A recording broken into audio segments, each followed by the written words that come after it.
Hello guys, welcome to Tech Blooded. तो आज के इस ट्यूटोरियल में हम देखेंगे हम एपीआई कैसे क्रिएट कर सकते हैं यूजिंग पाइथन एंड फ्लास्क। तो चलिए, अगर आपको पता नहीं है एपीआई क्या है तो हमारा ये पिछला ट्यूटोरियल देख लीजिए। एपीआई क्या होता है, एपीआई कैसे वर्क करता है, और अभी इस ट्यूटोरियल में हम देखेंगे कि हम सिंपल एपीआई कैसे क्रिएट कर सकते हैं। तो इस ट्यूटोरियल में मैं आपको एकदम सिंपल बेसिक एपीआई क्रिएट करके दिखाऊंगा। बाद में हम एपीआई क्रिएशन के एक सीरीज लेंगे जिसमें हम थोड़े कॉम्प्लेक्स प्रॉब्लम देखेंगे, लेकिन एपीआई कैसे वर्क करता है ये समझने के लिए इस ट्यूटोरियल में एकदम बेसिक एपीआई क्रिएट करके आपको दिखाऊंगा, जिससे आपको समझ में आ जाएगा कि एपीआई कैसे वर्क करता है और हम एपीआई कैसे क्रिएट कर सकते हैं, एंड पॉइंट क्या है। बहुत सारी चीजें मैं आपको बताऊंगा, आप ट्यूटोरियल में देख लीजिएगा। अगर आप हमारे चैनल पर नए हैं तो चैनल को सब्सक्राइब कर दीजिए। और चलिए देखते हैं एपीआई क्या है।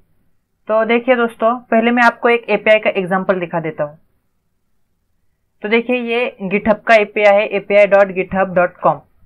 सपोज यहाँ मुझे किसी भी यूजर का आईडी देखना है, क्या तो हम क्या करेंगे, तो यहाँ मैं एंड पॉइंट डाल दूंगा /users और ये अभी मेरा यूजर नेम डाल देता हूँ।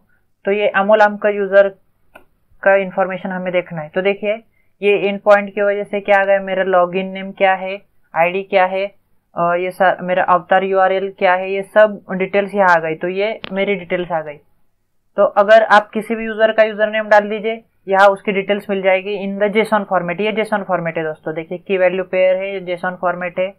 तो अगर आप ये किसी और ब्राउजर में ओपन कर दोगे तो ये थोड़ा व्यू अलग दिख सकता है आपको, क्योंकि अभी मैंने यहाँ जेसन व्यू नाम का एक्सटेंशन यूज किया है, इसलिए ये बहुत ही अच्छी तरह से मुझे दिख रहा है, कलरफुल दिख रहा है। मुझे पढ़ने में कोई दिक्कत नहीं आ रही है। किसी दूसरे ब्राउजर पे आप देखोगे तो थोड़ा अलग सा फॉर्मेट दिखेगा, लेकिन वो जेसन फॉर्मेट ही होगा। तो देखिए, अगर ये एक एंड पॉइंट डाल दिया मैंने तो मुझे ये इन्फॉर्मेशन मिल गई। तो ऐसे बहुत सारे एंड पॉइंट्स उन्होंने क्रिएट किए हैं गिटहब ने, जिसपे हमें अलग अलग इन्फॉर्मेशन देखने को मिल जाएगी। तो ये है एक गिटहब का एपीआई। तो अभी एक ऐसा ही एपीआई हम बनाएंगे अपना खुद का। तो चलिए देखते हैं कैसे बनाएंगे। तो सबसे पहले मैंने VS कोड ओपन कर दिया।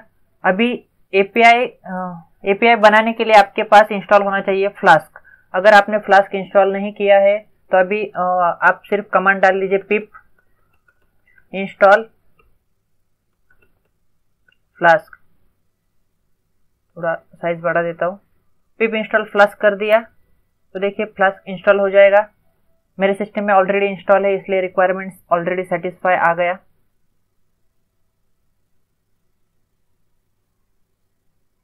देखिए फ्लास्क इंस्टॉल हो गया। तो सिर्फ आपको क्या करना है, देखिए एक सिंपल बेसिक दिखा देता हूँ मैं आपको फ्लास्क इंपोर्ट करना है फ्रॉम फ्लास्क। जो आपने फ्लास्क इंपोर्ट की इंस्टॉल किया उसमें से from flask import flask and jsonify. तो आपने ये इंपोर्ट कर दिए।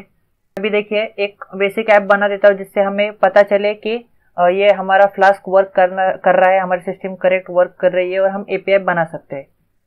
तो एक ऐप बना देता हूँ, app equal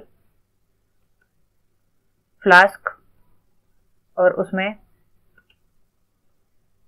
underscore name underscore. तो यहाँ हमारी एक ऐप बन गई। तो हम क्या करेंगे, एक बेसिक एंड पॉइंट जो डिफॉल्ट एंड पॉइंट है अगर वो एंड पॉइंट पे जाने के बाद हमें क्या आउटपुट चाहिए वो हम एक फंक्शन बना देते हैं उसके लिए, हेलो वर्ल्ड नाम का। तो अगर हम उस एंड पॉइंट पे जाएंगे जो हमारा डिफॉल्ट एंड पॉइंट है तो वहाँ हमें आउटपुट क्या मिलेगा देखिए। तो एक फंक्शन बना देता हूँ, डेफ हेलो नाम का एक फंक्शन बना दिया। और ये फंक्शन रिटर्न क्या करेगा, वेलकम टू टेक ब्लडेड। ये भी कैपिटल कर देता हूँ। तो वेलकम टू टेक ब्लडेड ये रिटर्न कर देगा, ये हमारा फंक्शन हेलो वर्ल्ड।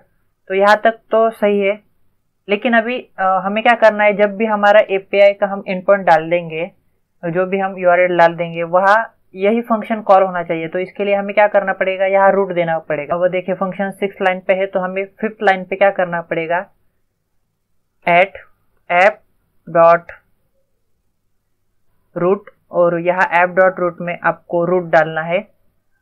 हमने सिर्फ रूट के अंदर स्लैश डाल दिया, तो भी हम जब भी ओपन करेंगे हमारा एपीआई तो बाय डिफॉल्ट हमें वेलकम टू टेक ब्लेडेड दिख जाएगा, प्रिंट हो जाएगा।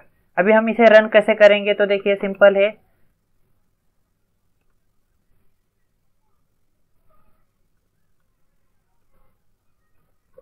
तो हम आपको क्या करना है, ऐप डॉट रन एंड उसके अंदर डिबग इक्वल टू ट्रू डालने दें। तो यहाँ हमने डिबग ट्रू कर दिया। तो देखिए ये मिनिमल ऐप हमारी तैयार हो चुकी है। जब भी आप फ्लास्क की वेबसाइट पे जाओगे और या वहाँ डाल दोगे मिनिमल फ्लास्क ऐप, तो ये कोड आपको मिल जाएगा। तो अभी मैं इसे रन कर देता हूँ और देखिए हम अगर इस रूट पे जाएंगे तो वो डिफ़ॉल्ट हमें मिल जाएगा। देखिए ये रन कर दिया। तो देखिए ये यहाँ ये लिंक पे हम जाएंगे, फॉलो लिंक कर दिया। तो देखिए यहाँ आ गया वेलकम टू टेक ब्लेडेड, यहाँ लिख के आ गया वेलकम टू टेक ब्लेडेड। और यहाँ हमारा ये लोकल होस्ट 127.0.0.1 ये हमारा लोकल होस्ट और पोर्ट नंबर है 5000। तो यहाँ आप जो भी आपने ऐप क्रिएट की है, यहाँ इस ऐप में आप यहाँ पोर्ट नंबर भी दे सकते हैं और कौन सा होस्ट देना है आपको वो होस्ट भी दे सकते हैं यहाँ रन के अंदर। तो वो आर्गुमेंट्स आप पास कर सकते हैं यहाँ, उस तरह से यहाँ आपको पोर्ट और होस्ट मिल जाएगा।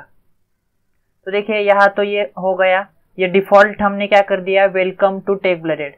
लेकिन अगर हम कोई और पार्ट डाल लेंगे, सपोज सम वगैरह अगर हमें कुछ बनाना है, तो देखिए ये नॉट फाउंड, क्योंकि हमने इसके लिए कुछ बनाया ही नहीं है।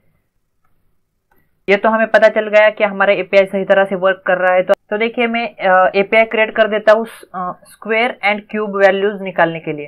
तो आप बोल दोगे यार ये स्क्वायर और क्यूब वैल्यूज निकालना कौन सा हार्ड है, लेकिन आपको एपीआई कैसे क्रिएट करना है वो समझाने के लिए मैं एकदम बेसिक एग्जांपल ले रहा हूँ। तो आप अगर आपको एक बार आपको समझ में आ जाए तो आप कॉम्प्लेक्स फंक्शंस भी ले सकते हैं जिसके द्वारा आप एपीआई क्रिएट कर सकते हैं। तो देखिए और एक मैं रूट दे देता हूँ यहाँ ऐप डॉट रूट के अंदर। अभी यहाँ जो रूट दूंगा, मतलब जो एंड पॉइंट दूंगा, अगर मुझे स्क्वायर चाहिए किसी नंबर का तो मैं क्या कर दूंगा, स्क्वायर और वो पर्टिकुलर नंबर मुझे यहाँ कॉल करना पड़ेगा। तो देखिए यहाँ मैंने क्या कर दिया, slash square slash int n। तो आप क्या कर दोगे, यहाँ क्या डाल दोगे, आप यहाँ डाल दोगे स्लैश स्क्वायर और इसके बाद जिस भी नंबर का आपको स्क्वायर चाहिए वो नंबर यहाँ डाल दोगे। सपोज आपको 5 का स्क्वायर चाहिए तो 5 डाल दोगे, 5 का स्क्वायर चाहिए तो 5 डाल दोगे, 2 का चाहिए तो 2 डाल दोगे, और इस तरह से वो कैलकुलेट होके आपको मिल जाएगा। तो यहाँ वो आप इंटेजर पास कर रहे हैं इसलिए आपको यहाँ इंट लिखना जरूरी है। तो अभी क्या कर देंगे, उस रूट के नीचे ही आप फंक्शन बना देंगे डेफ स्क्वायर नाम का फंक्शन आप बना देंगे, जिसके अंदर आप n एज अ पैरामीटर डाल देंगे। तो जो n आप यहाँ लेंगे वो अपने आप यहाँ पास हो जाएगा और आपको सिंपली रिटर्न क्या करना है, आपको सिंपली रिटर्न करना है स्क्वायर। लेकिन देखिए हमने यहाँ देखा अगर ये welcome to Tech Bladed directly string print हो गई, अगर हम रिटर्न कर देंगे स्क्वायर भी वो भी डायरेक्टली प्रिंट हो गया। लेकिन हमने यहाँ गिटहब के एपीआई में देखा कि ये पूरा जेसन फॉर्मेट है, तो हम भी क्या कर देंगे, जेसन फॉर्मेट में डाल देंगे। अब बैकएंड डेवलपर है और कोई दूसरा इंजीनियर फ्रंट एंड डेवलपर है, तो आपके बीच में एक बातचीत होगी कि हाँ भाई मैं ये फंक्शन बना रहा हूँ, आप उस सिर्फ ये एपीआई कॉल करके उस फंक्शन से आउटपुट ले लेना। लेकिन आपके बीच में क्या तय हो जाएगा कि वो आपको बोलेगा कि हाँ आप ये वैल्यूज मुझे आउटपुट दे दो और जेसन फॉर्मेट में दे दो। यानी कि जब भी वो आपका एपीआई कॉल करेगा तो आपकी जो हर एक रिजल्ट होगा आपका वो जेसन फॉर्मेट में जाएगा। तो अगर आप सारे रिजल्ट जेसन फॉर्मेट में उसको दोगे तो उसको भी बार बार चेक करने की जरूरत नहीं कि यार ये डेटा कैसा है, तो उसको जेसन फॉर्मेट में मिल जाएगा वो, तो वो फ्रंट एंड के लिए उसे यूज कर लेगा और आपका भी काम आसान कि हर एक रिजल्ट आपको जेसन फॉर्मेट में देना है। तो देखिए यहाँ स्क्वायर में डायरेक्टली रिटर्न कर सकता हूँ, जैसे हमने ये स्ट्रिंग रिटर्न कर दी, लेकिन हम क्या करेंगे, जेसन फॉर्मेट में रिटर्न करेंगे। तो मैं क्या कर दूंगा, आंसर नाम की एक डिक्शनरी बना दूंगा और उस डिक्शनरी में नंबर, क्या नंबर है हमारा n, और दूसरा हमें क्या आउटपुट देना है, स्क्वायर। तो यहाँ हमने स्क्वायर दे दिया n इंटू n। तो ये तो हमारा आंसर का डिक्शनरी बन गया जिसमें हमने नंबर भी रिटर्न कर दिया और स्क्वायर भी रिटर्न कर दिया। तो हमें ये रिटर्न करना है थ्रू आवर एपीआई, तो हम क्या कर देंगे रिटर्न। तो अगर हमें डिक्शनरी रिटर्न कर देंगे तो उसे हम जेसॉनिफाई करके रिटर्न कर देंगे, लेकिन जो आपका डेटा है करेक्ट जेसॉन फॉर्मेट में कन्वर्ट हो जाएगा और वो रिटर्न हो जाएगा। तो हम क्या करेंगे, जो हमने जेसॉनिफाई यहाँ इंपोर्ट की है उसका यूज करेंगे, जेसॉनिफाई एंड आपका जो डिक्शनरी आंसर नाम का वो इसमें पास कर देंगे, तो आपका जो डेटा है वो जेसॉन फॉर्मेट में चला जाएगा। तो ये तो हो गया, उसको ये जो फ्रंट एंड डेवलपर है उनको ये मिल जाएगा जेसॉन फॉर्मेट में और उनको जैसे चाहिए वो उसका यूज कर सकते हैं। तो ये हो गया। अभी देखिए मैं इसे रन कर देता हूँ, तभी यहाँ एपीआई में स्क्वायर, और अगर मैं 5 डाल दूंगा तो देखिए नंबर 5 स्क्वायर 25। कोई बड़ा नंबर डाल देता हूँ, 1 2 3 4 5 6 7 8 9। देखिए उसका भी हमें नंबर का स्क्वायर मिल गया। तो ये देखिए एक बेसिक स्क्वायर के लिए हमने एपीआई बना दिया। तो आप चाहे उस फंक्शन के लिए आप एपीआई बना सकते हैं, जो भी आपको फंक्शनैलिटी ऐड करनी है ऐड कर सकते हैं। तो देखिए ये सिंपली हमारा जेसॉन फॉर्मेट में क्रिएट होके आ गया। आपने यहाँ सिर्फ जेसॉनिफाई कर दिया। और सेम अगर देखिए यही फंक्शन में क्या कर देता हूँ, कॉपी कर देता हूँ और एक फंक्शन क्यूब बना देता हूँ। तो देखिए ये फंक्शन मैंने कॉपी कर दिया, यहाँ रूट मैंने क्या कर दिया, सिर्फ क्यूब डाल दिया यहाँ पाथ में, और यहाँ स्क्वायर में ये सिर्फ डेटा चेंज कर दिया।